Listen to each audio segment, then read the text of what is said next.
10वीं क्लास। आज तुम्हारे जो टॉपिक है वो है साबुन और अपमार्जक। कि हम साबुन और अपमार्जक से जो क्वेश्चन आएंगे उनको कैसे सॉल्व करेंगे, ये अपने आप में एक टॉपिक है 10वीं क्लास। अब ये टॉपिक 6ठी क्लास से लेकर और 10वीं क्लास तक के जितने भी विद्यार्थी हैं जो विज्ञान पढ़ रहे हैं मेरे से, उन सबको आना चाहिए, क्योंकि ये कॉमन टॉपिक है। ये आपको 6ठी से लेके और आपके 10वीं क्लास तक के सारे विद्यार्थियों को आना चाहिए। तो मैं इसको पढ़ा रहा हूँ आपके कि साबुन क्या है। हमारे घरों में हम काम लेते हैं साबुन। तो साबुन उच्च वसीय अम्लों के सोडियम व पोटेशियम लवण होते हैं। उच्च वसीय अम्लों का मतलब क्या है? जिसमें कार्बनों की संख्या ज़्यादा हो, वसीय अम्ल। और सोडियम व पोटेशियम ये क्या है? धातुएं हैं।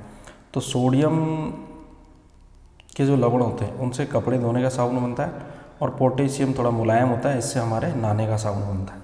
तो हाई फैटी एसिड प्लस ये क्षार हैं आपके दोनों NaOH और KOH। जो पदार्थ OH का त्याग करे, जैसे इसको जल में डालेंगे और ये OH छोड़ेगा, तो ऐसे पदार्थों को क्षार कहते हैं। ये पढ़ा चुका हूँ मैं अम्ल और क्षार में।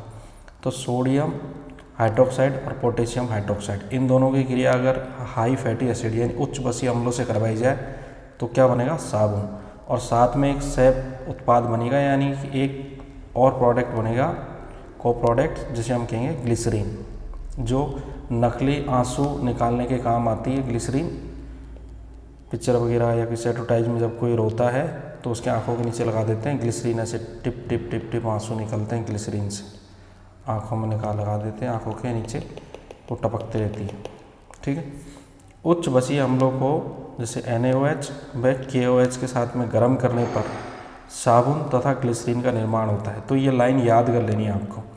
इस प्रक्रिया को साबुनीकरण कहते हैं। ये जो पूरी प्रक्रिया है इसको क्या कहते हैं? साबुनीकरण कहते हैं। इस प्रक्रिया में ग्लिसरीन सह उत्पाद के रूप में है। साबुन के निर्माण हेतु मुख्यतः स्टेरिक एसिड, जो स्टेरिक एसिड होते हैं वो, और पामेटिक एसिड का उपयोग किया जाता है। तो आपके एक तो ये होगा यहाँ पे आपके स्टेरिक एसिड जो होगा एसिड वो होगा, और एक तो ये एसिड है, एक है आपके पामेटिक एसिड।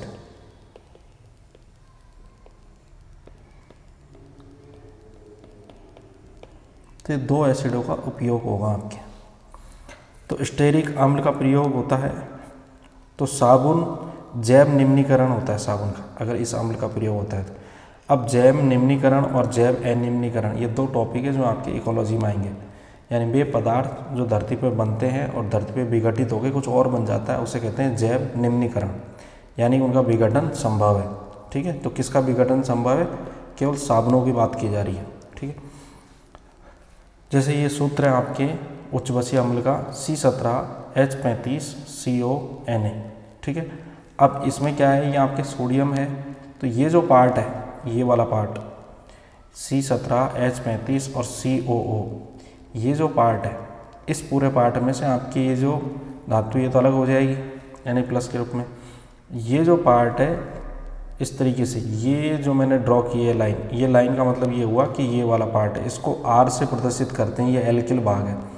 तो शोधन के दौरान, शोधन का मतलब जब हम कपड़े से साबुन धोते हैं या हम नहाते हैं, तो शोधन के दौरान सर्वप्रथम साबुन का आयनन होता है। आयनन का मतलब साबुन इस तरीके से दो टुकड़ों में टूट जाता है।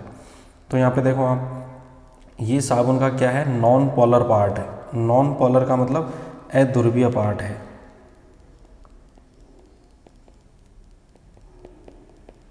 अध्रुवीय भाग है ये। अब होता क्या है कि हमारी जो गंदगी होती है, हमारी जो गंदगी है, जैसे ये गंदगी हमारे शरीर पे हो या कपड़े पे, ये क्या होती है? ये भी अध्रुवीय होती है। जब ये अध्रुवीय होती है तो ये इसी से क्रिया करेगी, अध्रुवीय भाग से, यानी कि R भाग से क्रिया करेगी। ये जो R है इसको R बोल रहे हैं, देखो यहाँ से लेके और यहाँ तक। तो ये जो पार्ट है C17H35, इसको क्या बोला जा रहा है? R भाग। तो इस R वाले भाग से ही क्रिया करेगी, और बाकी जो पानी है वो इससे क्रिया करेगा COO-। क्योंकि यहाँ पे होता क्या है कि उच्च बसीय अम्ल का अगर मैं पूरा सूत्र लिखूँ यहाँ पे, तो आपके सामने इस तरीके से सूत्र बनेगा। ये देखो, जैसे एक अम्ल का मैं सूत्र लिख रहा हूँ यहाँ पे CH3COH। तो ये जो भाग है ये आपका सूत्र किसका है? एसिटिक अम्ल का है। पढ़ा चुका हूँ मैं 10वीं क्लास को। तो ये जो भाग है इसकी जगह हम क्या रख रहे हैं? C17 और H35, ये वाला भाग रख रहे हैं। तो ये वाला जो भाग है इसे कहते हैं R भाग, एल्किल भाग।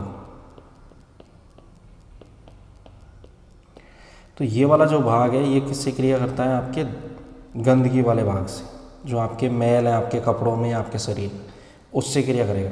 तो ये जो बच गया ये S तो क्या अलग चले जाएगा, यहाँ पे क्या आ जाएगा आपके CO-।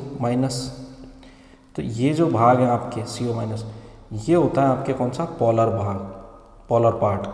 तो ये हाइड्रोफिलिक भाग होता है, यानी कि ये जल से क्रिया करेगा। ये भाग नॉन पोलर पार्ट होता है, जो हाइड्रोफोबिक पार्ट होता है, जल से दूर भागेगा और किससे क्रिया करेगा? आपके मैल से, गंदगी से क्रिया करेगा ये। तो इस तरीके से आपको ये समझना है। तो जो हमारे साबुन हैं वो दो भागों में टूटेंगे आपके। जैसे आप उसको जल के संपर्क में लाओगे तो दो भागों में जब टूटेंगे तो साबुन तथा अपमार्जक शोधन के दौरान एक मिसेल का निर्माण करते हैं। तो ये मिसेलीकरण कहलाती है। ये बहुत इंपॉर्टेंट शब्द है मिसेल।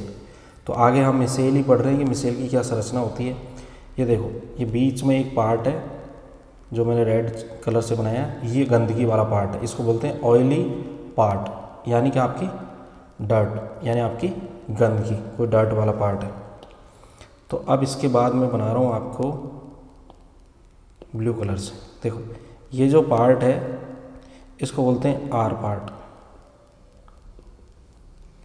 तो ये वाला पार्ट क्या करेगा? गंदगी को पकड़ेगा, यानी ये जो पार्ट है ये इसको पकड़ेगा, गंदगी को। और ये जो गोल गोल सा दिख रहा है जिसमें माइनस का चिन्ह है, इस तरीके से ये जो माइनस का चिन्ह लेके बैठा है ये वाला पार्ट किससे क्रिया करेगा? जल से। अब सपोज करो कि हमने किसी टब के अंदर पानी भर दिया और उसमें कोई कपड़ा डाल दिया इस तरीके से। अब उस कपड़े पे गंदगी है तो इस पे क्या आएंगे? साबुन के इस तरीके से पार्ट जाएंगे, इस तरीके से पार्ट जाएंगे और इस गंदगी को चारों तरफ से घेर लेंगे। तो पानी क्या करेगा? आपने जब भी देखा होगा तो पानी क्या करेगा कि गंदगी को ऊपर की तरफ तैराते हुए नजर आएगा और हमारा कपड़ा नीचे क्या हो जाएगा? साफ हो जाएगा। तो गंदगी को पकड़ने का जो काम है, ये जो पूरा जो डायग्राम बन रहा है इसे कहते हैं मिसेल संरचना।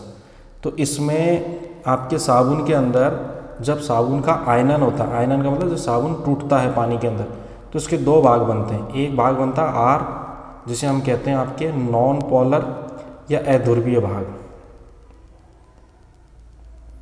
नॉन पोलर या अध्रुवीय भाग, जो हाइड्रोफोबिक होता है। हाइड्रोफोबिक का मतलब होता है जल विरोधी, यानी कि जल से इसका कोई लेना देना नहीं है। और दूसरा जो भाग है ये COO-, इसे बोलते हैं पोलर पार्ट, यानी कि ध्रुवीय भाग। और ये होता है आपके जल स्नेही। तो ये जल से क्रिया करता है। तो जब ये जल से क्रिया करता है तो ये पार्ट आपस में जुड़े होते हैं। तो ये गंदगी को पकड़ेगा और ये जल से क्रिया करेगा, तो गंदगी को जल में खींच के लाएगा। कौन सा पार्ट? ये वाला आर वाला पार्ट। तो ये आपको समझना है। तो ये पूरी जो प्रोसेस है इसे हम कहते हैं क्या? मिसेल की संरचना। तो यहाँ पे मिसेल बन गया, तो मिसेलीकरण की क्रिया के द्वारा क्या हुआ? जल साफ हो गया। यानी कि पूरा अगर मिसेल नहीं बनता तो ये हमारी गंदगी इस जल के अंदर साफ नहीं होती। तो शोधन का मतलब वही कपड़े धोने या हमारे नहाते समय।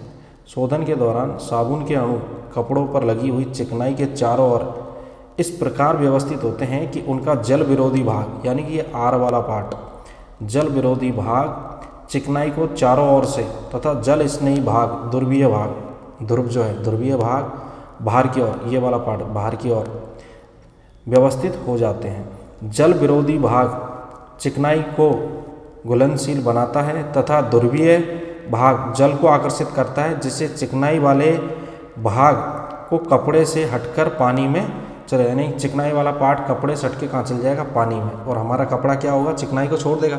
और जब चिकनाई हट गई तो हमारे कपड़े से गंदगी हट गई। तो इस तरीके से हमारा कपड़ा या फिर हमारे शरीर पे जमी हुई गंदगी साफ होती है।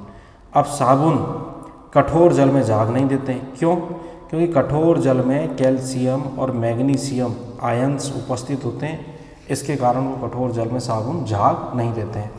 ये आयन साबुन के साथ क्रिया करके उन्हें अघुलनशील बना देते हैं, जिन्हें हम स्वयं कहते हैं। यानी कि ये क्या करेंगे कि साबुन को झाग ही नहीं बनाने देंगे।